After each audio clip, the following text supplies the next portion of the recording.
Bismillah. Assalamualaikum warahmatullahi wabarakatuh. Alhamdulillah, selalu saja lisan kita memuji Allah subhanahu wa ta'ala atas segala nikmat yang dilimpahkan kepada kita, dan selalu berulang-ulang kami ingatkan tentang nikmat Islam dan iman. Karena dengan Islam dan iman ini, baik kita lahir di keluarga muslim, kemudian kita berpegang teguh pada Islam itu, dan insya Allah sampai ajal datang nanti dalam kondisi Islam dan iman, ataupun setelah dewasa kita mendapatkan hidayah dan menjadi mu'allaf masuk Islam. Ini sebuah nikmat yang paling besar dalam kehidupan kita, karena dengan Islam dan iman kita diajarkan dan dipandu siapa pencipta alam semesta ini, yang sering kita sebutkan dengan namanya Allah. Lalu kemudian kita mengikuti buku panduannya yang telah diturunkan dari langit sana, Al-Quran, dengan segala macam hukum-hukum dan panduan hidup, serta informasi tentang umat sebelum kita, ataupun nanti di akhir perjalanan kehidupan dunia ini menuju ke akhirat, dan keadaan di akhirat sana semuanya sudah terinci.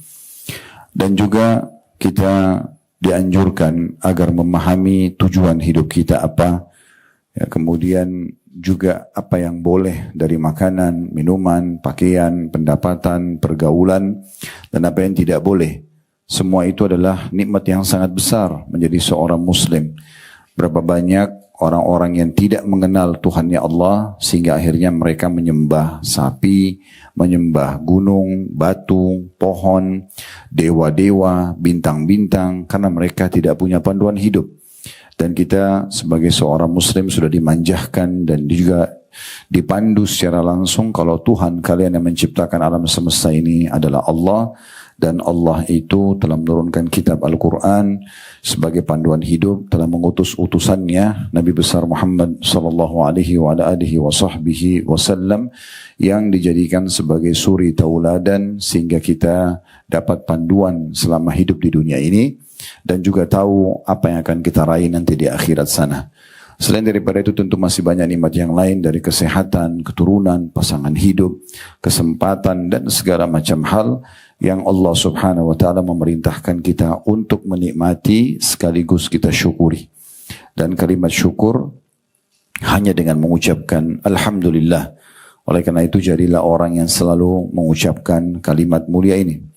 Selanjutnya kita panjatkan salam hormat kita kepada utusan Allah Nabi besar Muhammad sallallahu alaihi wasallam, sebagaimana Allah telah mengucapkan salam hormat kepadanya, dan sebagaimana Allah juga perintahkan kita orang-orang beriman untuk mengucapkan salam hormat, sekaligus untuk membalas jasa 23 tahun dari masa hidup manusia terbaik ini dihabiskan untuk agama kita ini. 13 tahun fase Mekah semuanya dengan hinaan, cacian, puncaknya dari usir dari kampung halamannya Mekah. Dan kita tahu betapa pedihnya orang kalau diusir dari kampung halaman. Kemudian 10 tahun fase Madinah, semuanya penyempurnaan agama ini, sehingga akhirnya sampailah kepada kita dan bisa kita jadikan sebagai pegangan hidup kita. Baik Bapak Ibu sekalian, kita akan bicara pada hari ini dan siang ini, semoga Allah berkahi dan ikhlaskan niat, tentang masalah akhlak. Akhlak ini ya semua orang secara alami sebenarnya, begitu disebutkan akhlak atau karakter yang baik, mereka bisa faham. Karena Sang Pencipta Allah telah menjadikan di dalam diri kita akhlak yang baik itu sesuatu yang terpuji. Seperti orang senyum, ramah, dermawan, pemaaf, ya. Ini semuanya jujur, amanah, tanggung jawab. Umumnya orang semua suka. Dan juga kalau ada orang yang memiliki akhlak ini pasti akan terpuji di mata manusia. Sebaliknya, rivalnya atau lawannya yaitu akhlak yang buruk. Seperti berbohong, menipu, memukul, mencuri, menggibah, memfitnah, dan apapun kira-kira yang tidak baik sebenarnya. Secara alami Allah buat kita pun tidak suka. Kita tidak suka interaksi sama pembohong, kita tidak suka interaksi sama penipu, orang yang suka mengganggu. Mohon maaf. Bahkan yang sederhana saja, kalau ada orang yang intonasi suaranya lembut dengan orang yang intonasi suaranya keras saja, itu sudah cukup jiwa kita cenderung kepada orang yang intonasi suaranya lembut misalnya. atau orang yang cemberutan dengan orang yang murah senyum. Akan beda sekali. Jiwa kita sudah cenderung kepada orang yang murah senyum dan ramah, dan kita tidak suka dengan orang yang emosional misalnya. Nah ini adalah diistilahkan dengan akhlak atau karakter. Perlu Bapak Ibu garis bawahi bahwasanya memang agama ini adalah agama akhlak. Agama akhlak. Allah Subhanahu wa taala berfirman tentang nabinya Muhammad sallallahu alaihi wa ala alihi wa sahbihi wasallam di dalam surah Al-Qalam ayat 4, wa innaka la'ala khuluqin azim. Hai Muhammad, sesungguhnya kau benar-benar memiliki akhlak atau karakter yang sangat agung. Jadi Allah Subhanahu wa taala memilih dari kalangan manusia para nabi-nabi ini karena salah satu sebabnya mereka memiliki akhlak yang baik, karakter yang baik. Jadi jujur, amanah, tanggung jawab, murah senyum, ya, memaafkan, kemudian jauh dari semua sifat buruk, pembohong, penggunjing, pemfitnah, memukul, ambil hak orang lain dan segala macam hal. Juga Nabi Muhammad sallallahu alaihi wa ala alihi wa sahbihi wasallam bersabda dalam sebuah hadis yang sahih, innama bu'ithtu liutammima makarimal akhlak. Sesungguhnya aku diutus, kata Nabi SAW kepada umat manusia ini justru untuk menyempurnakan akhlak-akhlak yang baik. Jadi memang agama ini adalah agama akhlak. Ciri khas seorang muslim dimanapun mereka berada, mereka akan selalu jujur. Mereka akan selalu murah senyum. Mereka akan selalu dermawan berbagi. Mereka akan selalu pemaaf. Karena itu bagian daripada perintah agama. Dan seorang muslim akan selalu jujur, akan selalu menjauhi sifat bohong, yang mengganggu orang lain, menyakiti orang lain, menipu dan segala macam, karena itu juga bagian daripada agama. Kalau ada seorang muslim, sosok muslim atau muslimah yang bertolak belakang dengan ini, berarti dia secara individu. Dia bukan membawa agamanya. Karena orang kalau membawa agama Islam pasti baik akhlaknya, tidak mungkin tidak. Ya, karena memang ini bagian daripada agama kita. Banyak sekali contoh-contoh dalil berhubungan dengan masalah kalau akhlak yang baik itu bagian daripada Islam, dan berisikan motivasi yang sangat besar agar setiap muslim dan muslimah dari kecil ditanamkan padanya atau orang tuanya menanamkan padanya akhlak-akhlak yang baik. Kita lihat misalnya di halaman 33 di situ ya, di poin ketiga, penulis mengangkat dalil yang sangat menarik untuk dibahas setelah beliau menyebutkan poin nomor 3, perbaikilah akhlakmu. Hadis dari Abu Darda radhiyallahu anhu bahwasanya Nabi SAW bersabda, "Ma min syai'in athqalu fi mizanil 'abdil mu'mini yawmal qiyamati min husnil khuluq. Wa inna allaha yabghadul fahishal badhi." Kata Nabi Muhammad SAW, tidak ada suatu yang lebih berat dalam timbangan hamba yang beriman pada hari kiamat nanti dibandingkan akhlak yang mulia. Jadi karakter itu kalau ada baik dalam diri kita, selalu mau jujur, selalu mau amanah, selalu mau tanggung jawab, selalu mau berbagi sama orang lain, mau jenguk orang sakit, mau bakti sama orang tua, mau silaturahim keluarga, apa saja. Mau memberikan nasihat yang baik, kemudian menjauhi semua yang buruk-buruk, mengganggu orang, menggunjing, memfitnah, memukul, mencuri. Maka itu berarti memang ya, karakter dasarnya orang-orang beriman. Dan ini Bapak Ibu sekalian akan menjadi timbangan sendiri yang memberatkan timbangan amal kita pada hari kiamat nanti. Itu akan paling berat nanti di timbangan amal hari kiamat. Lalu kata Nabi SAW, dan ketahuilah sesungguhnya Allah itu sangat membenci orang yang keji ucapannya, suka suara keras, kata-kata itu tutur katanya kasar, ya. Lagi buruk perangainya, ya. Bawaannya kasar, tatapan matanya tajam, tangannya kasar, ya. Kakinya kasar, semuanya. Subhanallah, orang yang biasa lembut ini, bawaan tutur katanya lembut, santun, pasti akan tercermin juga dari fisik dia. Ya, tercermin pada fisiknya, dari wajahnya yang ceria, dari senyumannya yang manis, ya dari tutur katanya yang baik, jaman tangannya yang santun, ramah, itu pasti kelihatan. Dengan orang yang terbiasa teriak-teriak, marah-marah, emosional, itu kelihatan dari muamalah dia. Sorot matanya tajam, tutur katanya kasar, tangannya kasar. Salaman aja sama dia itu nggak nyaman. Ngobrol aja sama dia nggak nyaman karena sudah jadi bawaan. Nah, Islam menyuruh setiap muslim dari hadits ini memotivasi dengan sangat luar biasa. Kalau kau ingin hai muslim, hai muslimah, memberatkan timbangan amal solehmu hari kiamat yang membuat nanti derajatmu di surga tinggi, maka perbaiki akhlakmu dari semua sisinya. Akhirnya di motivasi untuk itu. Kemudian sebaliknya kata Nabi SAW, dan ketahuilah Allah sangat benci dengan orang yang lisannya tajam, ya, tatapan matanya tajam, ya, tutur katanya kasar, dan juga perangainya. Nah, perangai ini bawaannya tadi ya. Biasanya tadi saya bilang orang kalau terbiasa dengan akhlak-akhlak buruk terbawa juga ke fisiknya. Ya, kita lihat orang yang sering emosional, mukanya itu lebih cepat tua daripada umurnya misalnya. Semuanya serba berkerut di sana sini karena selalu bawaannya marah saja. Semuanya adalah emosional. Dibandingkan dengan orang yang memiliki akhlak yang baik, semuanya dengan tenang, dengan santun. Walaupun dia dalam kondisi benar, dia tidak emosional. Dalam kondisi dia salah pun dengan mudah dia minta maaf misalnya dan memperbaikinya. Nah, seperti itu.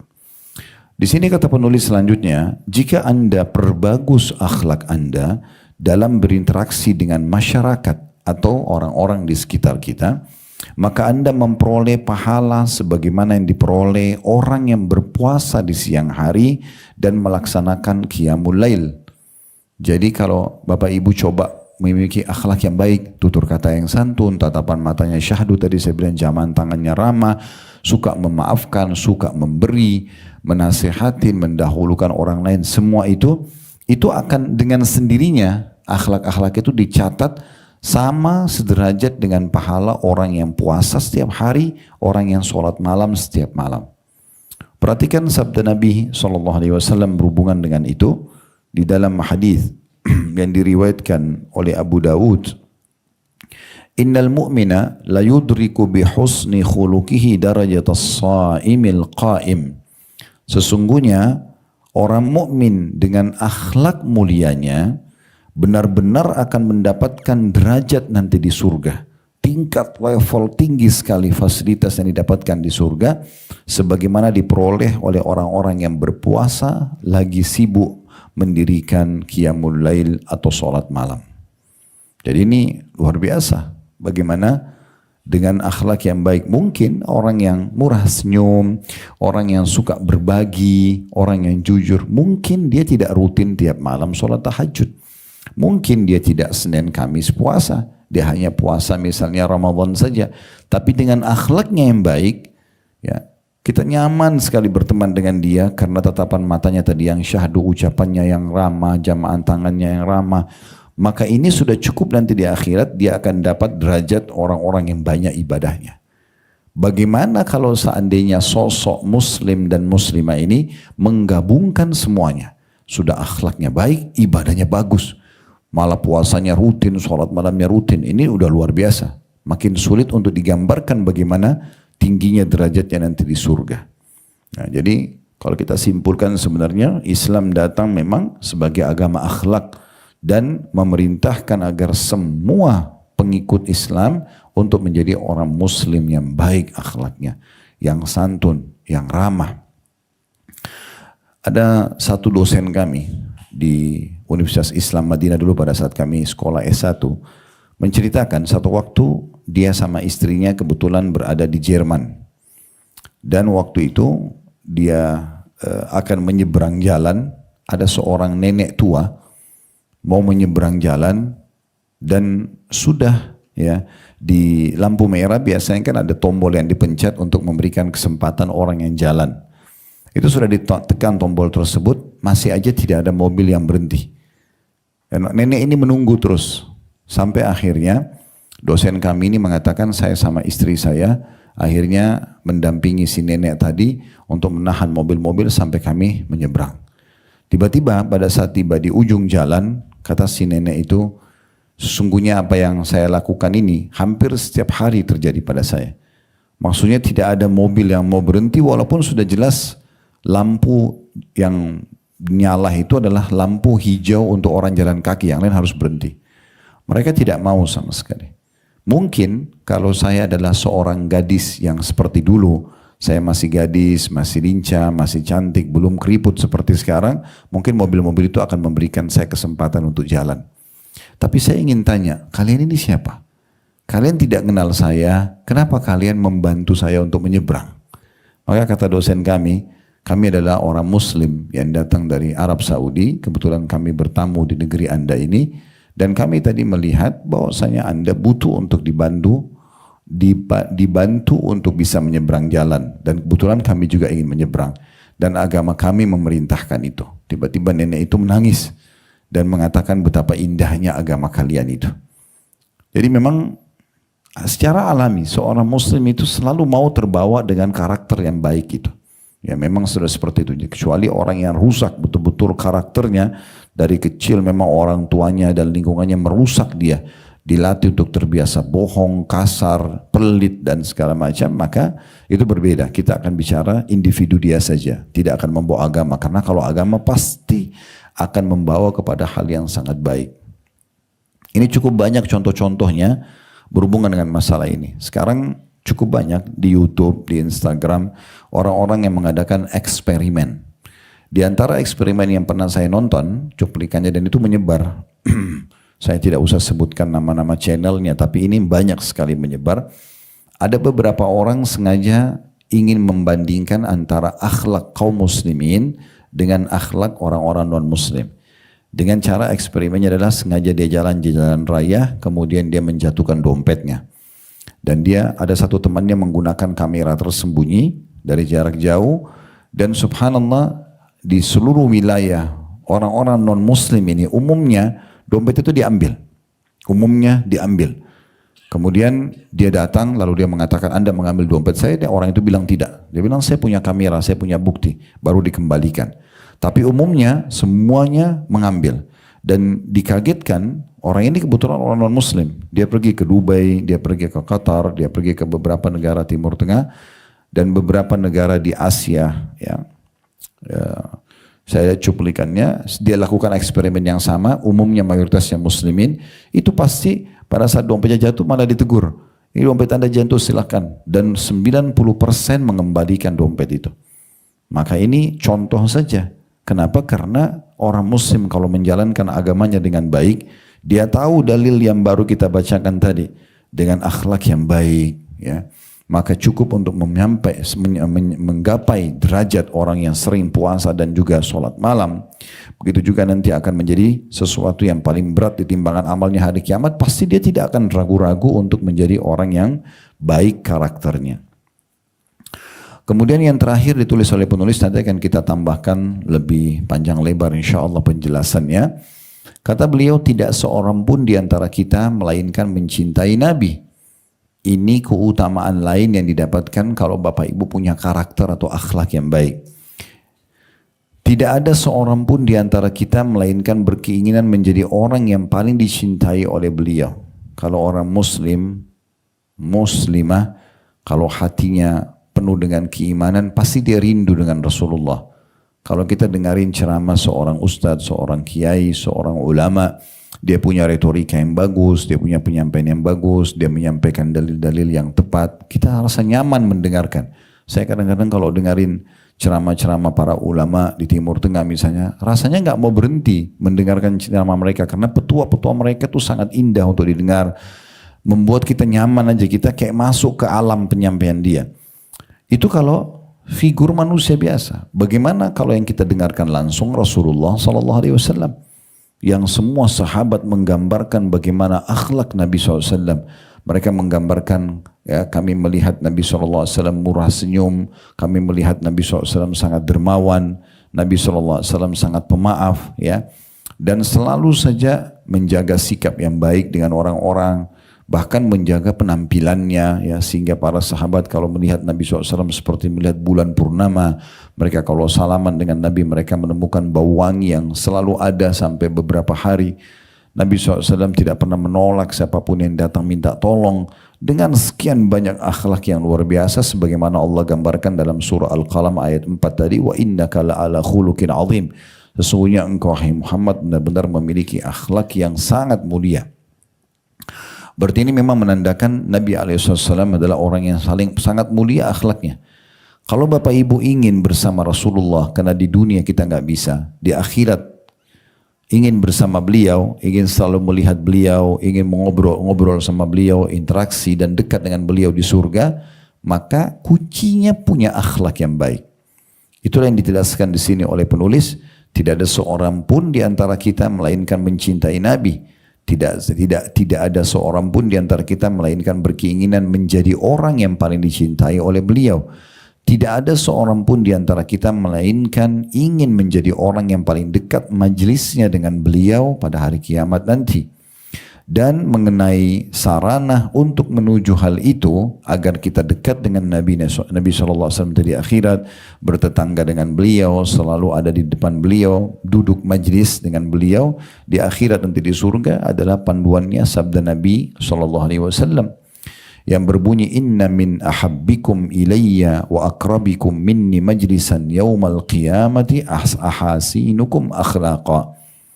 Ketahuilah kata Nabi SAW, orang yang paling aku cintai di antara kalian dan yang paling dekat nanti majlisnya denganku pada hari kiamat ialah orang yang paling luhur akhlaknya di antara kalian. Berarti dengan akhlak yang baik, selain kita akan mendapatkan derajat yang tinggi di surga, kita juga akan bersama dengan Nabi SAW nanti bermajlis dengan beliau di surga sana. Ini luar biasa, ya, suatu kelebihan yang luar biasa. Baik, itu tadi apa yang ditulis oleh penulis. Sekarang kita lebih panjang lebar